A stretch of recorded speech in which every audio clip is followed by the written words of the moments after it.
You're watching Chic Innovator. Stay tuned for fascinating topics, fascinating people that have style and are innovative.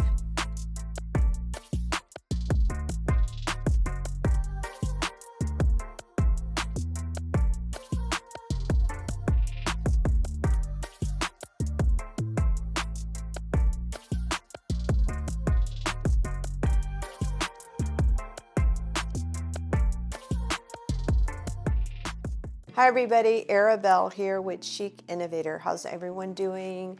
I hope you had a great holiday. It's 2026 or it's almost there for you when, I don't know, whenever you're going to be watching this, but one of the things I want to talk about a little bit more in 2026, and hopefully you'll be able to join us and tell your friends to join us as well, is about relationships. And I want to start by talking about it now, and then hopefully throughout the year we'll get to know a little bit more and hear from some of you and some of my friends and, you know, some other individuals that are kind of experts in this particular area. I have to tell you that relationships, I think, are one of the things that humans are put on this earth to learn about, and it's probably one of the toughest things.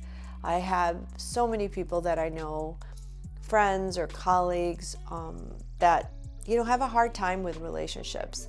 Some of them, you know, do really well. I think some of us do really well with family or friends, but sometimes it's that partner that you want to find, that soulmate that so many people are looking for, that, you know, just doesn't seem to come around, or they come around and you think you found them and then they're gone. So let's talk a little bit about that, because one of the things I've noticed is that I hear from so many people, men and women, they want a lifetime partner. They want somebody to be with them. It's been elusive, or they've had somebody and they lost them, you know, for whatever reason.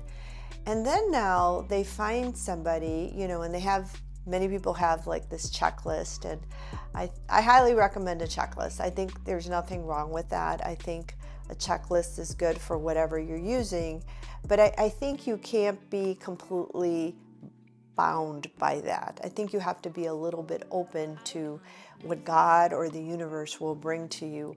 But I think the bigger thing is that when you get it, when you have somebody that comes into your life, you know, when you have that gift of a friendship or a lover or, you know, a partner for life, that you try to value it a little bit. I think what I hear a lot of people a lot of times is complain. I mean, they complain about the person. First, they didn't have them, and then they get them. And then for some reason, there's one little thing that's off. There's one little thing that wasn't on that checklist. And we begin to kind of tear that individual apart. So what to do? Now you have that person. And one of the suggestions, and you know, I really get this from couples that are doing really, really well, or I even heard this from a very famous divorce attorney, that one of the ways to avoid divorce is by trying to find the best in the individual that's your partner, in your better half, if you will. Find the better in your better half. You know, what are the things that you can find in that individual that are good?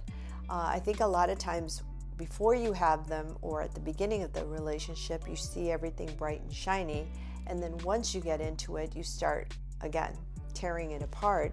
And how about if we did the opposite? How about if you tried to find those things that are good about that individual, maybe some things that you didn't even know, you know, and that goes on both sides, right? To make a relationship work, it takes two. And so, you know, that's one of the things I think that for 2026, I highly recommend, be it in a lifetime partner, in your soulmate, be it in a friendship. Really try to find those things in the other person, in the other persons that are good, that you can find. No one's going to be 100% your cup of tea all the time. Life doesn't work that way. We have ups and downs, as do other individuals. But how about if we tried to find all the time the one good thing or the couple of good things in that individual and enhance that?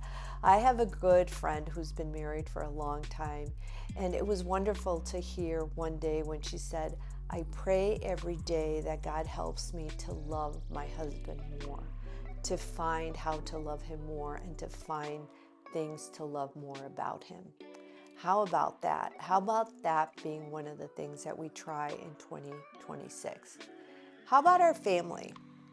You know, one of the things with family, and you may believe this or not, I kind of like thinking about it this way, is that we pick our parents and that we pick our family. And that the reason that we do that before we come to this earth is that we do it in order to find the best foundation to learn the lessons that we have to learn. Now, in some instances, that can be harsh, right? Because not all families are wonderful and not everyone, does very well with the family that they're given.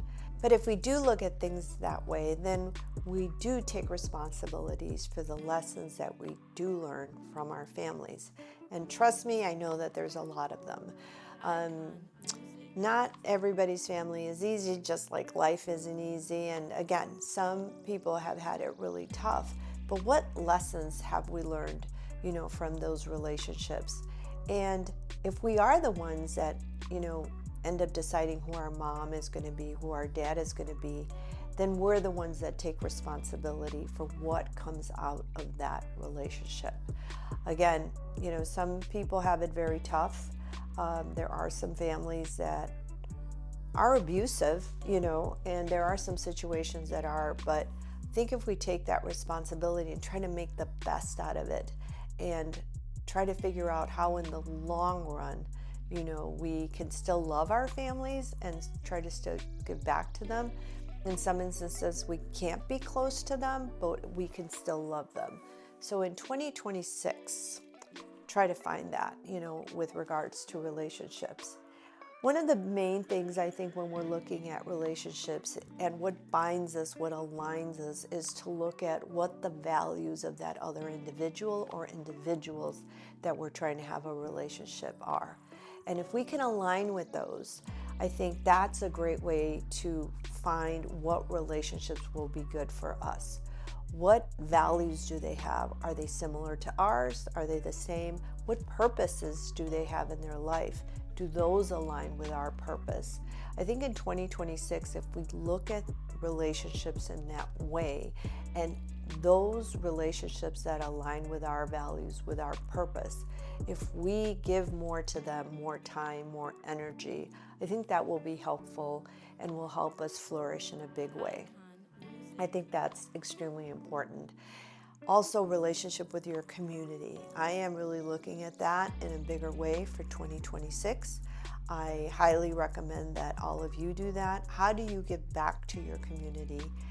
How do you create community to be one of your purposes, to grow your community, to enhance it, to do positive things that will help your community? I put that on your list for 2026. I know that I've put that in mine.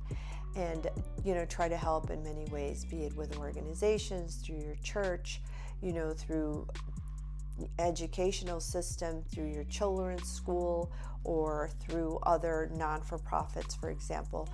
If that aligns with your purpose, if you can enhance your community in some way, give back, make that an important relationship in your life, because community is such. As is humanity. I think thinking the bigger picture will help you also find a purpose if you don't have one. Relationships, again, are so important, but what is one of the most important relationships that we can have? I think that it's a relationship with yourself. Because very frankly, if you can't be happy with yourself, you're not going to be happy with other people. You're going to criticize, you're going to find faults in others. Why? Because you feel like you have all kinds of faults with yourself. Self-love, it's a term I think is used a lot, and unfortunately, I think a lot of us don't understand what self-love is. And so trying to focus 2026 in self-love, finding ways, to understand yourself better, to be okay with yourself. All of us have faults, all of us have something that we may not like about each other, but at the same time, it is those things that are not perfect that make us unique and that make us special. and that help us really contribute something to society that maybe others can't. So learn to understand yourself, learn to have a good relationship with yourself, understand what your values are, and really kind of try to understand what your purpose is in this life. You know, is it to have a good personal relationship, to give back to your community, to support your family, or just to at least respect and love your family, even if it is from afar?